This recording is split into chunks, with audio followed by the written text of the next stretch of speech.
So, good evening to all.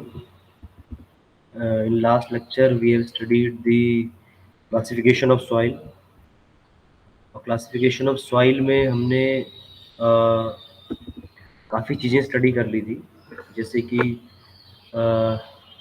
Indian standard soil classification system and USCS union soil classification system. Okay, तो उसमें हमने ये सब देख लिया था कि जो पार्टिकल साइज रेंज है वो किस किस तरह से आपकी जो है वेरी करती है। Okay, for gravel and for sand, then for silt, and then for clay. Okay, the coarse size particle are mainly depend upon the size and two parameter other than that, that is coefficient of uniformity and coefficient of curvature.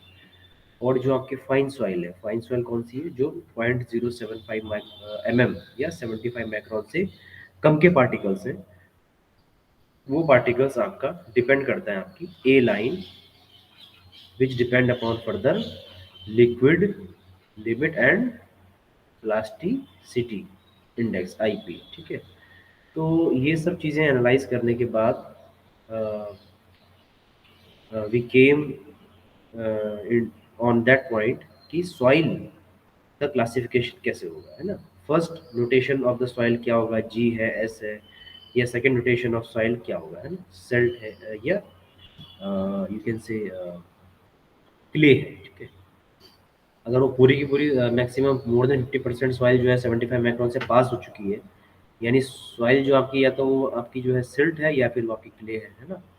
फिर आपकी आएगी intermediate plasticity या लो plasticity या high plasticity, तो depend करता है आपका totally liquid limit पर। ठीक है, तो बेस्ड ऑन दैट हमने लास्ट क्लास में स्टडी कर लिया था। Now we are moving to our next chapter, that is permeability and seepage. Okay, तो पहले हम परमेबिलिटी को स्टडी कर रहे हैं, सीपेजेस के बाद हम कंटिन्यू करेंगे। तो सॉइल की बहुत ही इम्पोर्टेंट प्रॉपर्टी है ये, you can say that is permeability.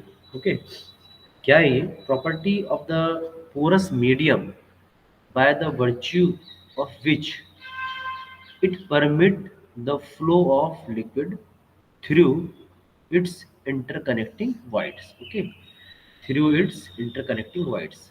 तो एक प्रॉपर्टी है जिसकी मदद से या जिसके बिना पर ये परमिट करता है फ्लो ऑफ लिक्विड। फ्लो कहाँ होगा लिक्विड का? That into the voids, to the interconnected voids। let us suppose this is a soil sample and इसमें आपके कुछ ये सॉइल के कण हैं, पार्टिकल्स हैं। ठीक है, तो this particles having the voids, तो इंटरकनेक्टिंग voids के थ्रू जब वाटर लिक्विड, या बेसिकली लिक्विड की बात कर रहे हैं जनरलाइज टर्म में, बट यहाँ पे वाटर लिक्विड क्या है? वाटर है। तो वाटर जब इसमें से फ्लो करेगा या सीप करेगा, that property of soil is called permeability of soil. Okay, ठीक। सो permeability of coarse grain soil is more than the fine soil। okay, why? The statement is the permeability of coarse grain soil. If someone asks you the permeability of fine soil is more or coarse soil is more, so you have to say, yeah, you should say that permeability of coarse soil is more। why? Because the size of void, यहाँ पे आता है factor size of void या pores जो है वो किसका ज्यादा है? कोर्स सॉइल का ज़्यादा है as compare to fine soil. आप कहेंगे कि वरेबिलिटी कोर्स सॉइल की जो है वो ज़्यादा है फाइन सॉइल से। ठीक है, next is and the reason is when resistance of flow of liquid by friction is more than energy of water. अच्छा, ये भी कंडीशन है कि मैकेनिक्स के एस्पेक्ट से देखें तो फ्लो जो है लिक्विड का कब होगा? फ्लो लिक्विड का तब हो रहा है जब जो फ्लूइड में या लिक्विड में या वाटर में जो एनर्जी है, फ्लो की जो एनर्जी है, वो ज़्यादा है किससे? दैट फ्रिक्शन विच में act in between the fluid and the surface of soil. अगर वो फ्रिक्शन ज़्यादा है, वो फ्रिक्शन डोमिनेट कर गया, तो पानी ट्रेवल ही नहीं कर पाएगा, पानी सीप ही नहीं कर पाएगा, तो परमिबिलिटी प्रॉपर्टी का कोई अस्तित्व नहीं रहेगा। बट अगर फ्लो या पानी के फ्लो में इतना यू कैन से इतनी एनर्जी है कि वो उस फ्रिक्शन को ओवरकम कर रहा है, इन दैट केस हम कह सकते हैं कि पानी फ्लो करेगा, और पानी फ्लो करेगा मतलब फिर परमेबिलिटी जैसी प्रॉपर्टी की कोई एग्जिस्टेंस है, ठीक है। And we all know that fine soil have large surface area. This is a very conceptual point कि हमको ये ध्यान रखना है कि साइज ऑफ द वाइड, अगर एक वाइड के साइज की बात करें तो वो तो कोर्स सॉइल का ज़्यादा होगा फाइन सॉइल से, but number of wides, you can से total number of wides volume, सारे वाइड्स का जो भी वाइड्स का वॉल्यूम है वो मिलाया जाए तो फाइन का वॉल्यूम जो है ज़्यादा होगा किससे, कोर्स से, ठीक है। तो सरफेस एरिया ऑफ वाइड्स किसका ज़्यादा होगा, फाइन का एज कम्पेयर टू कोर्स। और जितना ज़्यादा सरफेस एरिया होगा उतना ज़्यादा फ्रिक्शन जनरेट करेगी, जनरेट होगा सॉइल के बीच में और पानी के बीच में, ठीक है। और जितना ज़्यादा फ्रिक्शन जनरेट होगा उतना रेजिस्टेंस मिलेगा और उतना फ्लो, पानी को फ्लो होने में दिक्कत होगी। तो अगर आपसे कोई पूछे कि फाइन सॉइल की परमेबिलिटी कम क्यों होती है as compare to coarse soil, तो आपको इस तरह से जवाब देना है टेक्निकली कि due to the higher longer larger surface area, the resistance is more in case of fine soil, so the flow energy will be less, या flow will be less, so permeability will be lesser as compared to coarse soil, ठीक है। एक बहुत ही अच्छा point discuss हमने कर लिया है, ओके। अच्छा, रही बात फ्लो की, तो फ्लो होता कैसे है, तो ये basic part of the basic fluid mechanics. तो फ्लो कब होता है किसी भी चीज़ में, जब आपने एक पॉइंट से दूसरे पॉइंट पर आपको फ्लो करवाना है, और आप उस पॉइंट से यानी पॉइंट वन से पॉइंट टू में आपको फ्लो करवाना है लेटर से, तो पॉइंट वन से पॉइंट टू के बीच आप डिफरेंस ऑफ हेड प्रोवाइड कर रहे हैं, ठीक है। डिफरेंस ऑफ हेड प्रोवाइड हो रहा है, या तो कोई आपने एक्स्ट्रा प्रेशर, एक्स्ट्रा एनर्जी आप प्रोवाइड कर रहे हैं, ठीक है, एक्सटर्नल सोर्स से, तो फ्लो आपका बिना हेड के भी हो सकता है। बट अगर आप नॉर्मल फ्लो करा रहे हैं विदाउट एक्सटर्नल एनर्जी, तो इन दैट केस आपका तभी फ्लो पॉसिबल है जब आपका डिफरेंस है हेड में from first point two second point. मतलब कि पहले पॉइंट पर हेड है H1 और दूसरे पॉइंट पर हेड है H2, लेटेस्ट यहाँ पे H लिखा है मैंने बट H2 मान लीजिए आप, ठीक है। तो डिफरेंस इन हेड कितना हो गया, H1 माइनस H2। तो मैंने लेटर सपोज इसको कह दिया हेड लॉस HL, मैंने इसको डिनोट कर रहा हूँ HL से, HL बराबर हो गया H1 माइनस H2। तो इस डिफरेंस ऑफ हेड की वजह से यही एक कारण है इस पानी के या किसी फ्लूइड के इस पॉइंट से इस पॉइंट तक फ्लो होने का, ठीक है। अब ये पॉइंट तो हम कह रहे हैं, लेकिन यहाँ पर हमारी सॉइल है, तो सॉइल में इस पॉइंट से इस फेज से इस फेज तक फ्लो होने का through this length of soil sample, this HL, this head difference is the only cause, ठीक है। तो ये आपको लाइन शो हुई है, this is total energy line, और ये नीचे जो डॉट डॉट शो रही है आपको HGL है, hydraulic gradient line. The hydraulic gradient line is maybe parallel or maybe overlap to the energy line, but इन दोनों का डिफरेंस आपको शो करता है क्या, हेड का डिफरेंस, एनर्जी का डिफरेंस, ठीक है, ओके। अच्छा ठीक है, तो ये एक और जो है आपके पास छोटी सी टेबल आपको शो रही होगी स्क्रीन पर। ये टेबल जो है type of soil and permeability के बीच में है। आपके पास, आपको बताया था मैंने लास्ट क्लास में, टाइप ऑफ सॉइल आपको पढ़ा चुके हैं, gravel, sand, silt, clay, based upon their size, okay. तो इन चारों टाइप की सॉइल के लिए कॉरस्पॉन्डिंग परमेबिलिटी क्या होगी, that is standard means fix तो नहीं होनी चाहिए, रेंज होनी चाहिए, तो that is standard range, and that unit of this is in centimeter per second, okay। permeability is like velocity, तो unit is centimeter per second, okay।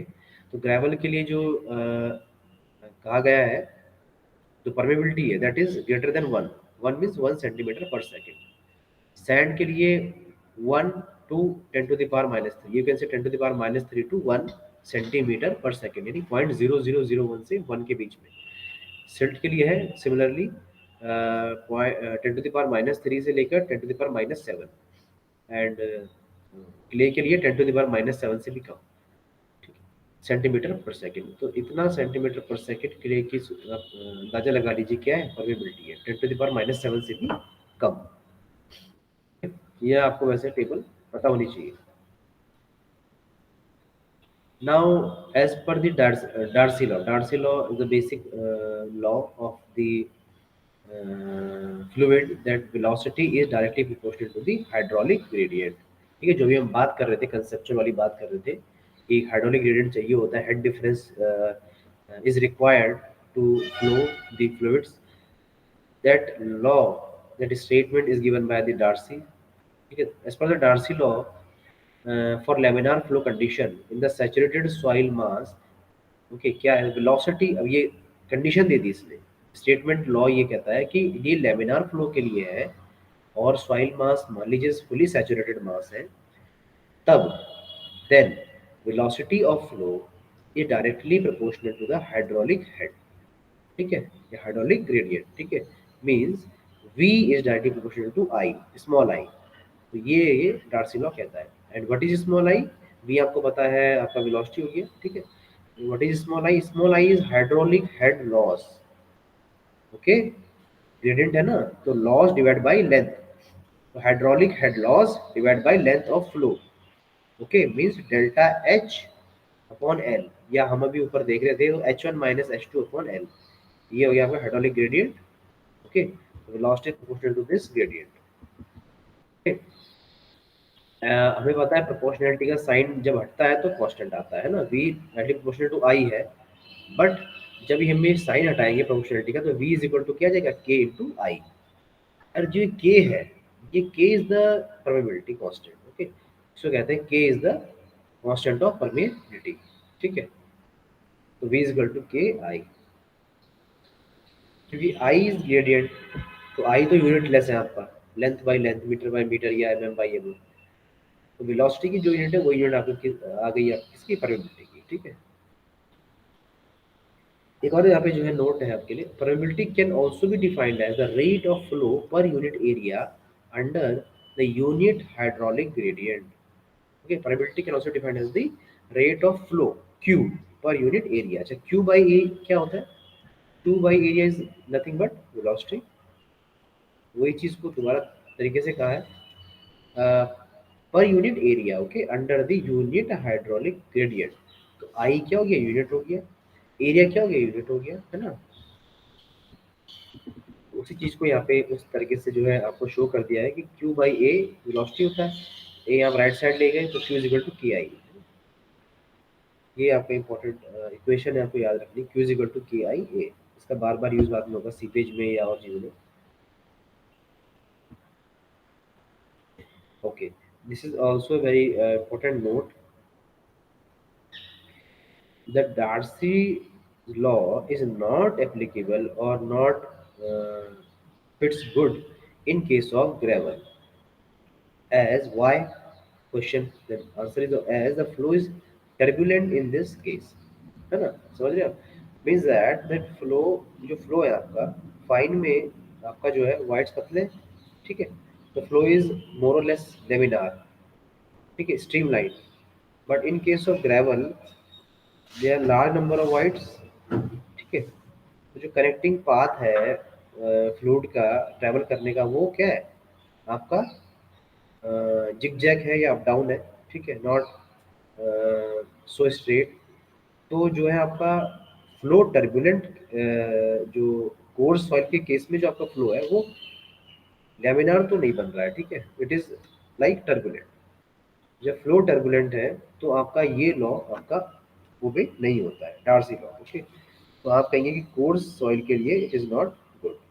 तो it is for laminar flow, it is for fine soil. Okay, तो इसलिए उन्हें condition दे दी, Darcy ने अपनी condition दी है कि for soil, soil के केस में Reynolds number should be less than और इक्वल टू 1.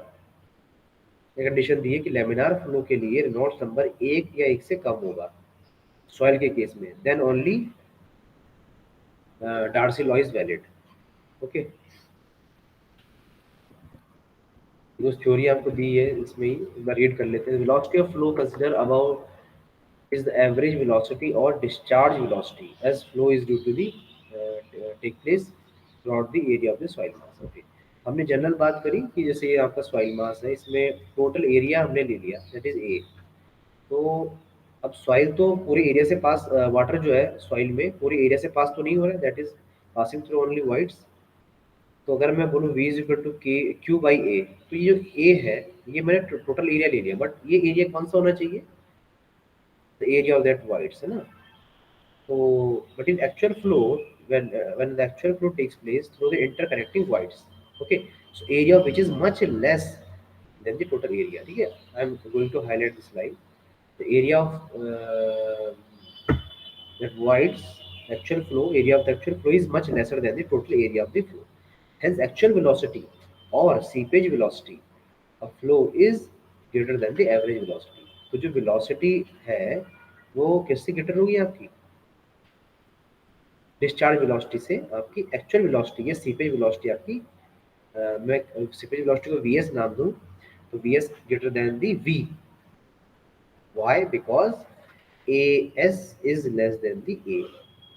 ठीक है, so as we know the Q is equal to A into V, है ना, एरिया इंटू वेलोसिटी। तो उन्होंने एक्चुअल वेलोसिटी को वी ए से डिनोट कर दिया और सीपेज वेलोसिटी को वी एस से। ओके, तो इसमें डिनोमिनेटर में इस चीज़ को ले गए। ओके, तो ये आ गया v a over v is equal to a over a v, है ना। तो आफ्टर सॉल्विंग दिस, यहाँ पर हम देख पा रहे हैं कि v a over v, okay, and v over v v, तो एक टर्म यहाँ पे इंट्रोड्यूस कर दी, पोरोसिटी। ओके, पोरोसिटी क्या होती है, volume of wides divide by the total volume. Okay, यहाँ से पोरोसिटी टर्म निकालने के बाद एक्सप्रेशन हमारे पास आ गया, that is actual velocity is v a is equal to v over n. मतलब v actual velocity is equal to velocity over the porosity, porosity या v over n. Okay, because actual velocity is much greater than the discharge velocity.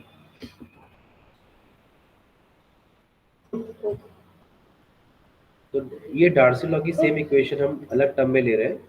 अभी हमने velocity के term में बोल दिया कि actual velocity is greater than the discharge velocity, so we are dividing the discharge velocity by the porosity. अब similarly हम यही कंसेप्ट हम लगाना चाह रहे हैं किसमें, परमेबिलिटी के केस में। तो परमेबिलिटी यानी के केस में, तो वही चीजें जब हमने सॉल्व आउट करी, क्योंकि v is equal to K आई है, ये v इज प्रोपोर्शनल टू के है ना। तो सिमिलरली वही चीज आप पे आ गई, k p is equal to k by n. Okay, तो the percolation, the percolating permeability is equal to normal permeability divide by the porosity. Okay, so k p is equal to k by n या v is equal to v by n, ये आपको ध्यान रखना है। Okay, now coming to the that part, factors affecting the permeability. तो कौन कौन से फैक्टर हैं जो अफेक्ट करते हैं परमेबिलिटी को, तो वो हम भी वन बाय वन देख लेते हैं। ठीक है, ये काफी डिटेल में स्टडी करेंगे।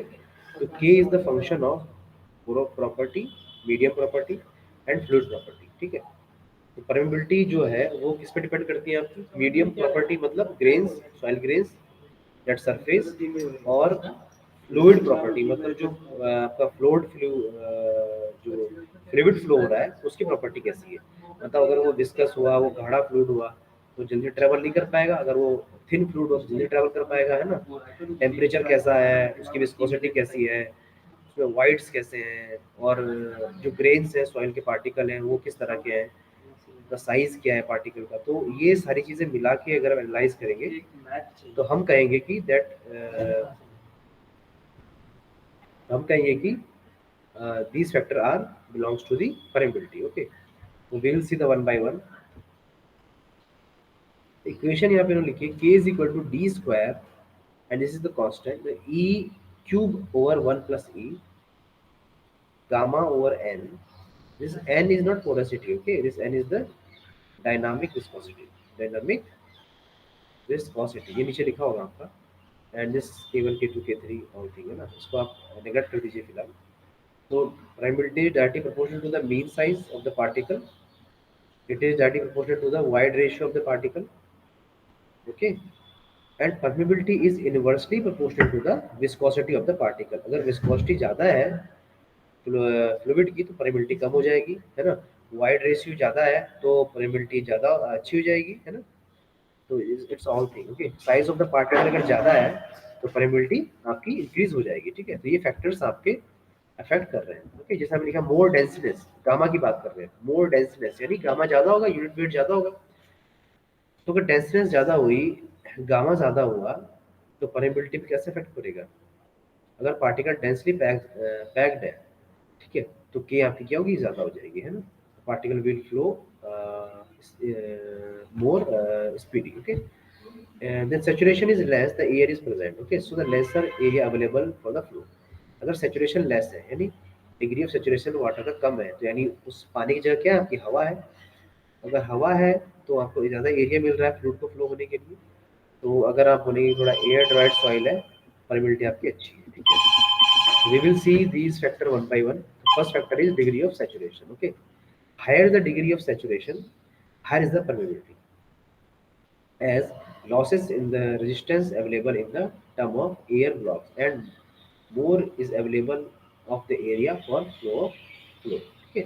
so वही बात कर रहे हैं कि जो अगर higher the degree of saturation, higher the permeability, as the losses in the resistance available in the form of air।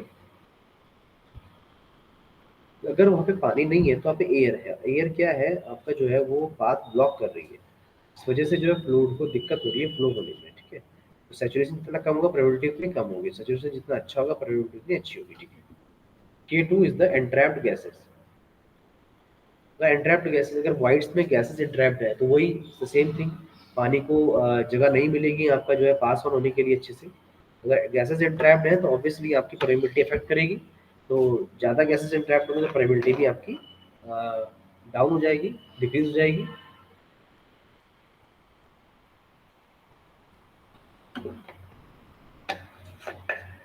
Okay, so medium is more resistance available in the form of air blocks, okay. Let me so still this, okay fine, sorry, air blocks and less is the permeability of the area, okay fine. K3 is the foreign impurity. Foreign impurity means more is the presence of foreign impurity, lesser is the permeability, as more resistance available and lesser the area available for the fluid। Foreign impurity का मतलब है कोई भी कण ऐसा, कोई भी impurity जो बाहर से आई है, जो सॉइल की पेरेंट सॉइल से रिलेटेड नहीं है, वो दूसरी इम्प्योरिटी है, तो वो कहीं ना कहीं वॉइड्स में जो है वो स्टक हो जाएगी। और जब पानी उसमें से फ्लो करेगा तो उसको कहीं ना कहीं ऑब्स्ट्रक्ट करेगा, ठीक है। तो परमेबिलिटी पे अफेक्ट होगी, okay. One also that less important but is also a factor, that is the absorbed water। For sand and gravel absorb water is negligible, क्योंकि वाइड्स बहुत ज्यादा है, ठीक है। For clay absorb water is 16 to 17%, तो permeability is clay is less. मतलब absorb water अगर किसी सॉइल में ज्यादा होगा तो परमिबिलिटी उसकी कम होगी, ओके। एब्जॉर्ब वाटर किसी सॉइल में कम होगा तो परमिबिलिटी उसकी कितनी अच्छी होगी। तो क्ले में एब्जॉर्ब वाटर 16 से 17% होता है, ठीक है। तो आपकी जो है परमिबिलिटी जो है क्ले की काफी कम होती है, ठीक है। तो more absorb water lesser is the permeability, यहाँ पे दिया है, ठीक है ना। So it is generally considered in the presence of the absorbed water, void ratio is reduced by the 0.1. K5 means the fifth factor is the type of the cation present over the mineral complexes. Okay, इतना deep नहीं है, you can skip this. तो कैसे minerals present? If the Na plus is the present in the soil, then permeability is reduced. Okay, so for impervious cores, sodium is used to balance the charge. Okay, तो ये कह रहे हैं कि अगर sodium present है तो permeability reduce हो जाएगी। मतलब आप अगर कहीं ऐसी एप्लीकेशन है जहाँ पे आपको परमिबिलिटी रिड्यूस करनी है, अर्दन डैम आप बना रहे हो, वहाँ पर आप उसके कोर को प्रोटेक्ट करना है, यहाँ पे सीपेज ना हो, सीपेज ना हो मतलब परमिबिलिटी वहाँ की कम हो जाए, वहाँ से जो है पानी सीप ना करे। In that case you can provide the sodium Na plus there to reduce its seepage, okay.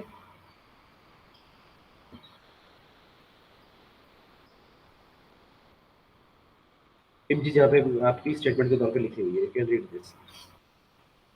Sixth one is the structure of the soil।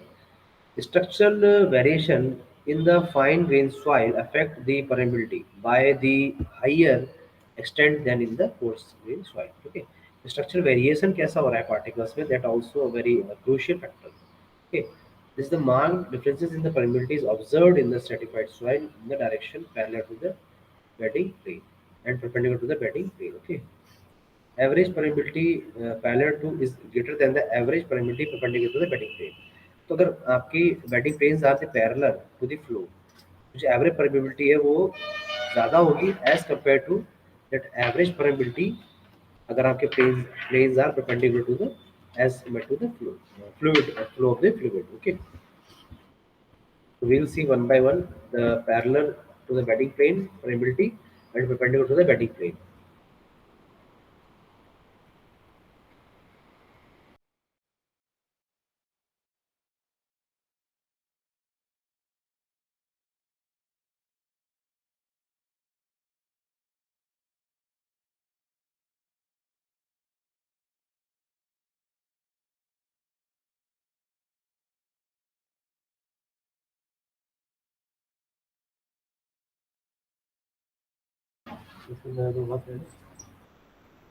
So parallel to the bedding plane means इस तरह का आपका arrangement है soil मास का, और आपने यहाँ से जो है पानी इसमें से आ रहा है, water is moving from this to this, okay. Let us say there are three layers, first, second and third, आपको शो रही होगी first layer, second layer and third layer. Thickness of these first layer is Z1, and for the second layer that is Z2, and for the third layer that is Z3. Okay, velocity हमें अलग अलग बात कर रहे हैं, layer wise बात कर रहे हैं, तो velocity of water flowing through first layer is V1, through second layer is the V2, and then V2, and for the third layer is V3. Okay, and permeability for the first layer is K1, for the second layer is K2, and for third layer is K3. Okay, then अगर हम बात करें वो total the के x I Z, के x I Z का मतलब है के x means x direction, okay, horizontal direction, into I, है ना, वेलोसिटी इक्वल टू के इनटू आई होता ही है आपको, okay, into Z, into Z, okay. तो ये आपका क्या बना, this is your what, this is your kind of Q, Q is a discharge, okay. ये डिस्चार्ज हमारा था के आई ए, okay. area is the depth of that plane into one, okay, one is the this width। अभी width कितनी है पीछे तक हमें पता नहीं है, तो इसको हमने क्या मान लिया, यूनिट मान लिया, दिस इज यूनिट। तो लेंथ इनटू विड्थ है ना, या this thickness into width is area, cross section area. तो दिस इज द एरिया, ठीक है, आई इज आई एंड के इज द के एक्स हॉरिजॉन्टल। सो यहाँ पे लिख दिया के x I into Z into one, okay, unit is equal to K1 for the first layer into I into Z1 into 1. Okay, Z is a complete. Z is equal to Z1 plus Z2 plus Z3. Okay, so this is equal to K1 I into Z1 into 1 plus K2 I into Z2 into 1 plus K3 I Z3 into 1. Dash dash dash Kn I Zn plus 1. Okay, it means that कि अगर number of that layers are n, then this is up to the last, ठीक है, यहाँ पे तीन ही है तो आपका तीन आप लिख सकते हैं, ठीक है। तो what is the kx, तो हमें kx निकालना है, तो the complete permeability will be, the resultant permeability will be k1 I तो कॉमन आ गया एंड i कैंसिल हो गया, i इधर भी है, i यहाँ पे कैंसिल हो गया, एंड वन तो यूनिट वन है, एंड ये जेड आपका इसके डिनोमिनेटर में आ गया, तो के वन जेड वन प्लस के टू जेड टू प्लस के three Z three till nth divided by Z one plus z two plus z three, divide by क्या था, जेड था बेसिकली, है ना। तो जेड को उन्होंने ब्रेक कर दिया, z one plus z two plus z three, okay.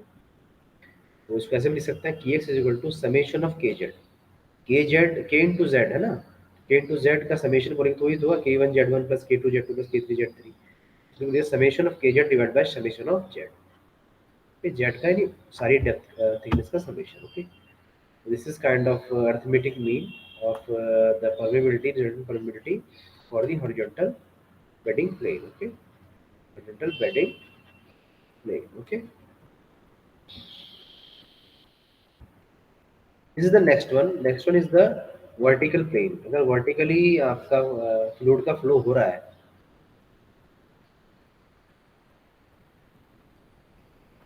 water is coming from this side like this, it is moving upward through this plane vertical, और it is vertical flow आपका perpendicular इसलिए है क्योंकि water ऐसे flow हो रहा है और planes are like earlier horizontal phase, okay. अगर पानी का जो फ्लो है वो आपको कैसा है, वर्टिकली फ्लो हो रहा है ना, बट कंप्लीटली परपेंडिकुलर हो रहा है फ्लो, ठीक है। तो सेम वही z one z two z three, k one i two k three i three, है ना, okay.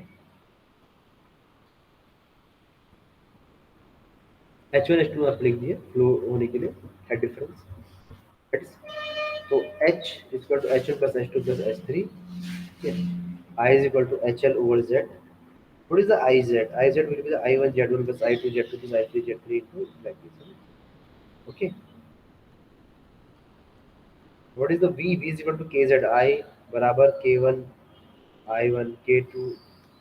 Okay, I2 plus k3 is equal to k3 I3 like this, है ना?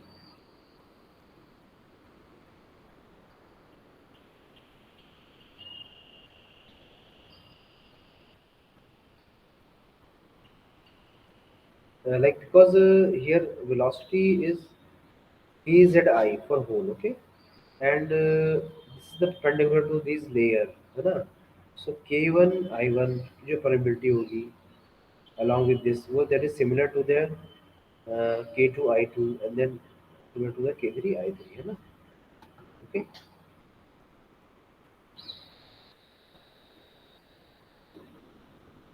Then v डिनोमिनेटर में अगर हम I को equate करें तो then this will be the v over kz, okay. So vz over kz is equal to vz1 over k1 plus vz2 over k2 plus vz3 over k3 till nth, okay. What will be the kz? Kz आप ऊपर ले गए है ना, 1 by कर दिया आपने, तो z1 plus z2 plus z3 till zn divided by z1 over k1 z2 over k2 plus z3 over k3, ठीक है. सो z1 plus z2 plus z3 का लिख देंगे z, तो ये हो जाएगा आपका के जेड बराबर summation of z over summation of z over k, like this.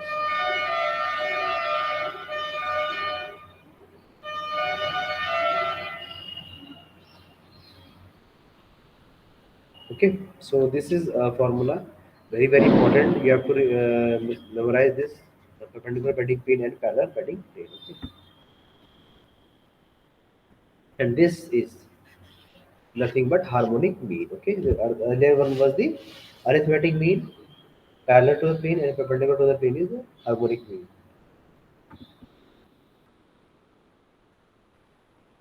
Above equation, then theoretically we can analyze only one variable. The basis is not the same because fluid properties also differ and the medium properties also differ. Okay, fluid property भी differ कर सकती है और particle property, soil property भी differ कर सकती है. Okay,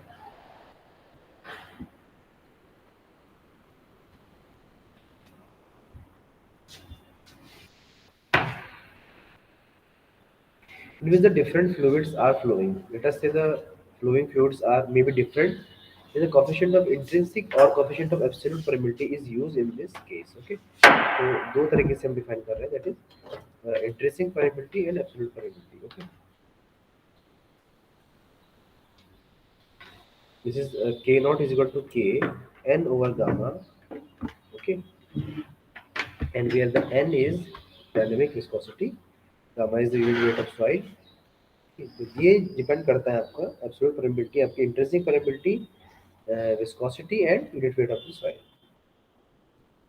Now the coming to the determination of permeability, मतलब how we can determine uh, practically experimentally the permeability parameter. Okay, तो अगर आप बात करें लेबोरेटरी मेथड्स की, तो we have basically three laboratory methods to find permeability, and we have basically two three field method also to find the permeability properties of soil. तो अगर हम पहले बात करते हैं लैब्स मेथड की, तो लेबोरेटरी मेथड में आपका आ गया constant head method, falling head method and capillary permeability method. Okay, तो जो फर्स्ट टू हैं these are very very important and common for your aspect, your syllabus. Third one will मतलब just brief. I'll take this brief of this, but not I will not go much in detail. Okay, for third one. तो पहले दो हम देख लेंगे. And another is the field test. इसमें आपके जो है ये pumping out and pumping in test. और भी है इसमें जो है पैकर टेस्ट भी आता है. हमारा the indirect method. Indirect method का मतलब है kind of empirical. It's based on some other research work. Okay. Here is also not the part of your syllabus like Cozy-Karman equation, Allen-Hazan methods, Tanzagi method, Loudon methods, and consolidation methods. These all for the permeability determination. So let's move to the constant head method. Constant head test, a constant head method. Especially this test is basically for good for the coarse grain soil, क्योंकि जो permeability है उसकी अच्छी होती है, तो significant permeability होती है, तो you can take the result, you can take the conclusion. Okay, तो ये इसमें आपका पहला यहाँ पर जो है ये ओवरहेड टैंक काइंड ऑफ आपको शो हो रहा होगा स्क्रीन पर। Head of this tank from the datum या bottom is h. Another one is here, that is let us say height of this is h2, head difference is h1 minus h2, तो कह दिया HL बोल दो, इसको H बोल दो या डेल्टा H बोल दो, ठीक है। This is your soil sample having cross section area is small a, having the length is capital L, and the water is flowing from this side to this side. Okay, this method is suitable for testing of coarse grain soil. Considerable discharge could be obtained in given time. Okay, discharge हम इसमें obtain कर रहे हैं, मतलब constant head का मतलब है कि इस टैंक में या इस जो भी कंटेनर में जो आप हेड है, जो वाटर लेवल है, that you are maintaining as a fixed, ठीक है। तो you are maintaining this head is a fixed, and यहाँ से आपका कोई वाटर सप्लाई भी इसमें है, ठीक है, और हेड आप यहाँ फिक्स कर रहे हैं। जो भी वाटर इसमें से पास हो रहा है, and you will note down the time for this passing of this fluid from this sample. Okay, this method of flow is allowed to take place through the sample. Okay, obviously, and under the constant head in order to find its permeability. ठीक है, ये चीज़ मैंने आपको बता दी। For the fine soil, time will be more to perform the test. Obviously, in the for the coarse soil, it will take less time. तो fine में time ज़्यादा लगता है, तो इसलिए लेबोरेटरी मेथड जो बेस्ट सुटेड है वो कोर्स सॉइल के लिए, ठीक है। वी ऑल नो की इज इक्वल टू KIA, और अगर मैं आपका जो है वी द बोथ साइड अगर हम डिवाइड कर दें टाइम से, है ना, okay, no means discharge, what is discharge, discharge equal to volume over time, okay, metre cube per second means volume over time. तो क्यू को रिप्लेस कर दिया हमने यहाँ पर v, don't be confuse, here v is the volume, मैं आपको volume ही लिख लेता हूँ यहाँ पर, इसलिए volume over t is equal to KIA। K आई को मैं ब्रेक कर देता हूँ H ओवर एल। आप H ओवर एल लिख लें, इसको डेल्टा H ओवर एल लिख लें, या इसको आप कुछ भी HL ओवर एल लिख लें, ठीक है।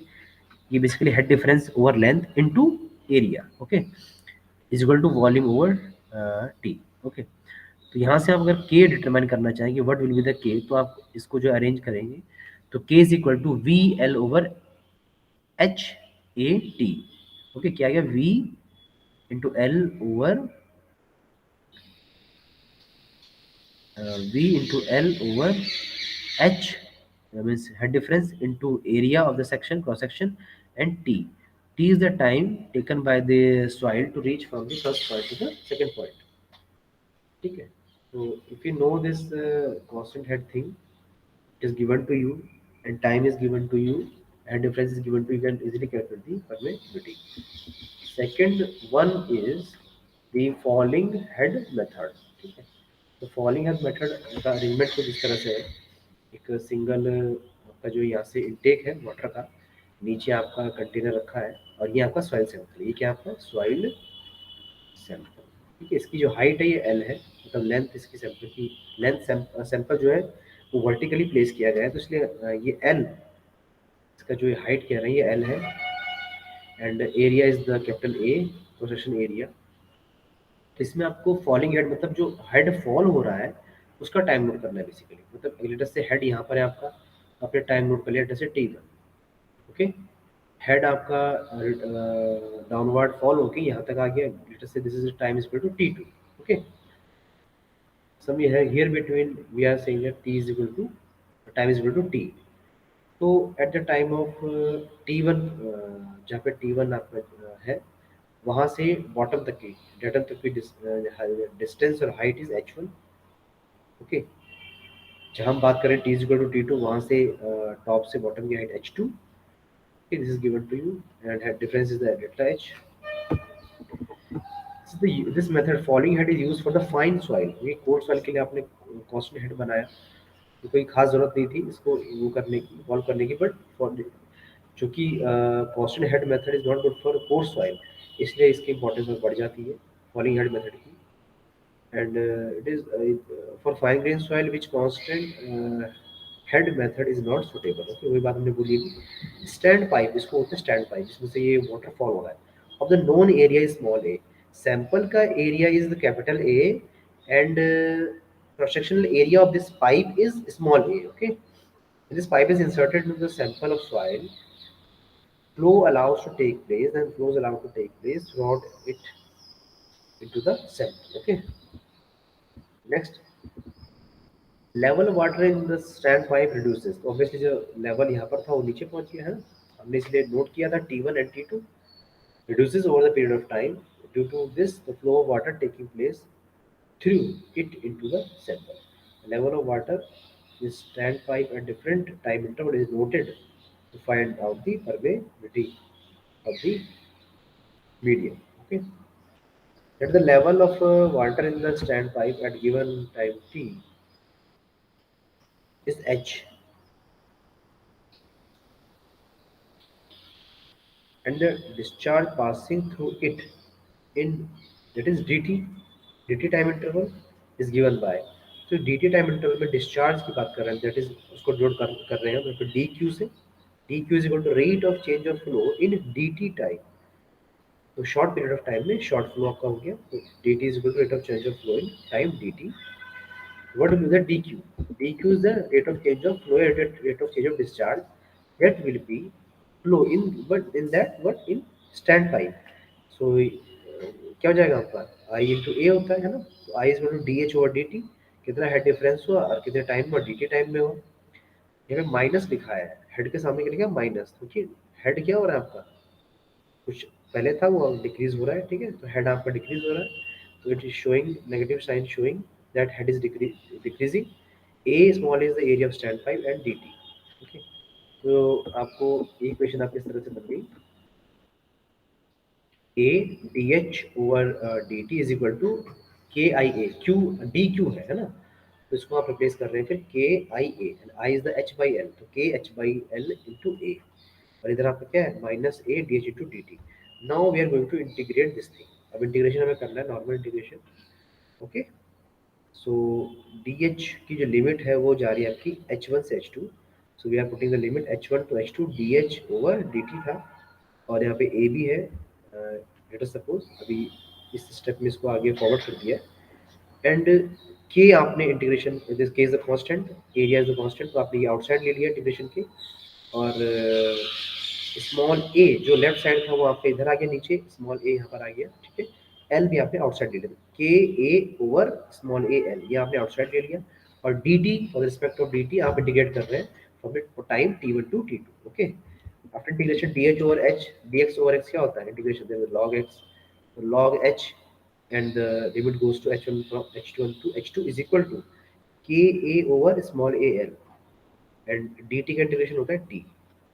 t is a t1 t1 to t2. Okay, means t is equal to t1 2 minus t1.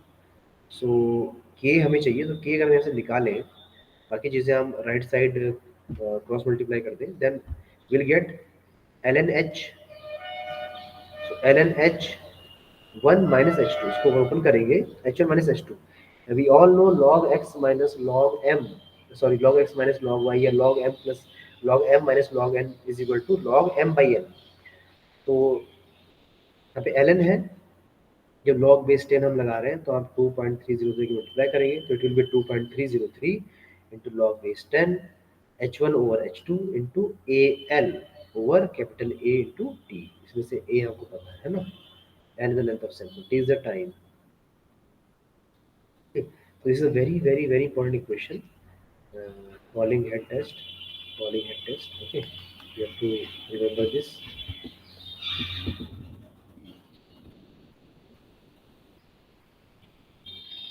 वही चीज बोल रहे हैं, it is in given time t, the height of water in stand pipe falls from h1 to h2, and the same time t it again fall from h2 to h3, and what will be the resultant head. Okay, एक बार आपका h1 to h2 आया, then h2 to h3 कह रहे हैं है ना. what will be the resulting head? Resulting head will be the h या h r बोल रहे हैं या h dash बोल रहे हैं, is equal to h1 under root h1 into H3. Okay.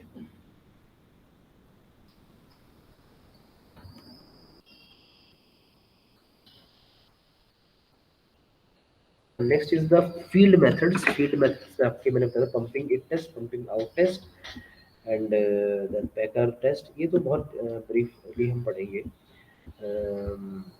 Pumping in pumping out में हम थोड़ा देखेंगे ड्यूपिट एंड थिंग्स क्वेश्चंस हैं, दोनों साइंटिस्ट ने क्वेश्चंस दिए और ये 4 केस बनते हैं बेसिकली। ड्यूपिट के भी 2 केस बनते हैं आपका। एक्यूफर इज मतलब सॉइल मास इज लाइक